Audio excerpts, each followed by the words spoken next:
ایک گاؤں میں دو گہرے دوست رہتے تھے۔ دونوں کی دوستی پورے گاؤں میں مشہور تھی۔ لوگ کہتے تھے کہ اگر ایک نظر آئے تو دوسرا ضرور ساتھ ہوگا۔ ایک دن دونوں نے جنگل کی سیر کا ارادہ کیا۔ صبح کا وقت تھا، ہلکی ہلکی ٹھنڈی ہوا چل رہی تھی اور سورج کی کرنیں درختوں کے پتوں سے جھانک رہی تھی۔ وہ خوشی خوشی باتیں کرتے ہوئے جنگل کے اندر داخل ہوئے۔ انہیں ذرا بھی اندازہ نہ تھا کہ آج ان کی دوستی کا امتحان ہونے والا ہے۔ دیکھو جنگل کتنا خوبصورت ہے، ہمیں اکثر یہاں آنا چاہیے۔ ہاں، لیکن ہمیں احتیاط بھی کرنی چاہیے، جنگل میں جانور بھی ہوتے ہیں۔ ارے ڈرپوک مت بنو، ہم دونوں ساتھ ہیں نا، ہمیں کون نقصان پہنچا سکتا ہے؟ بالکل، ہم نے وعدہ کیا ہے کہ ہر مشکل میں ایک دوسرے کا ساتھ دیں گے۔ وہ ابھی کچھ ہی دور چلے تھے کہ اچانک جھاڑیوں میں زور سے سرسراہٹ ہوئی، زمین ہلتی ہوئی محسوس ہوئی۔ دونوں کے قدم رک گئے۔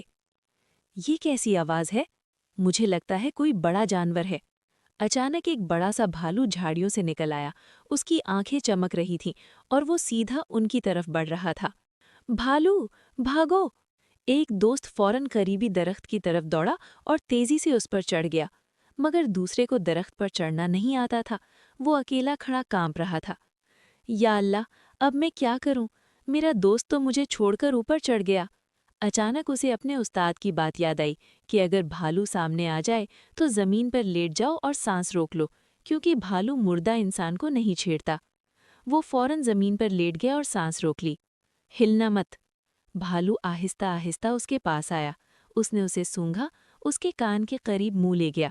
کچھ لمحوں تک وہ وہیں کھڑا رہا۔ اوپر درخت پر بیٹھا دوست خوف سے کانپ رہا تھا۔ آخرکار بھالو نے اسے مردہ سمجھا اور واپس جنگل کی طرف چل دیا۔ جب خطرہ ٹل گیا تو وہ آہستہ آہستہ درخت سے نیچے اترا۔ تم تو بڑے بہادر نکلے، ویسے بھالو تمہارے کان میں کیا کہہ رہا تھا؟ وہ مجھے نصیحت دے رہا تھا۔ کیا نصیحت؟ وہ کہہ رہا تھا کہ ایسے دوستوں سے ہوشیار رہو جو مشکل وقت میں تمہیں اکیلا چھوڑ دیں۔ یہ سن کر اس کا سر شرم سے جھک گیا۔ اسے اپنی غلطی کا احساس ہوا۔